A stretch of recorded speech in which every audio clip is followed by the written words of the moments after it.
It's Sunday, planning day. Love today. It's an opportunity to really get in front of my calendar, get some things off the battle board, put them in the plan. What are you doing on your Sunday to set yourself up for the next week, next month, the next year, right? So a lot of times it just is a matter of setting some time aside to really take a look at the future. Where do we want to be? Where are we headed? Where are we going? And now, what are some of those activities that need to make it into the plan for this week?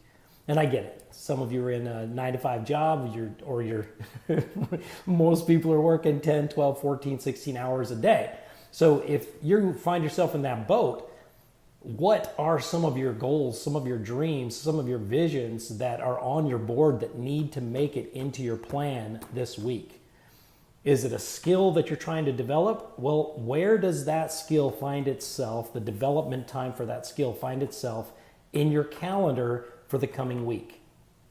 And those of you who have families, okay, where are their schedules in your plan so that you know where they are at and they know where you are at, so that there's not a lot of conflict throughout the week as to who's doing what and who's picking up who and who's going where, but that it's all on the calendar so everybody knows exactly where everybody's got to be and who has what responsibilities for the week. A lot of times, a lot of conflict comes from the fact that we just don't communicate. So if we sit down for a couple of hours on a Sunday and really plan what the week looks like, don't get me wrong, spontaneity is fantastic, but planned spontaneity is significantly better because it removes the majority of the conflict that we experience by, well, you didn't tell me this and you didn't tell me that, and oh my gosh, how could you spring this on me at the last minute when you know this is important to me and you know I'm doing this? Whew. So let's just avoid all that nonsense, right? Because we don't need that. We don't need to go there. So anyways, let's boil it down a little bit. On a Sunday, we take some time. We block out some time and we get the goals out. We look at them. Where are we headed? What are some of the activities that will take me closer to where I want to be that I can actually take from my battle board or from my vision board, from my goals board, and put them on my calendar? I write them down today for the coming week, for 2 weeks out, 3 weeks out, 4 weeks out. Maybe it's 6 weeks out. Maybe it's 6 months out. I don't care. The idea is that we get it on the calendar. We get it in the plan.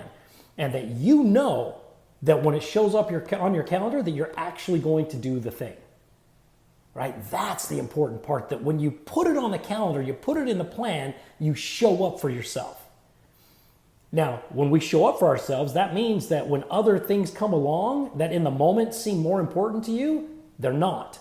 Because you're not going to say no to something that you already said yes to in your plan, because these things are getting you closer to where you want to be, and that other thing has absolutely nothing to do with where you're going, with your goals, with your dreams, with your vision, with that is sown in your heart, right?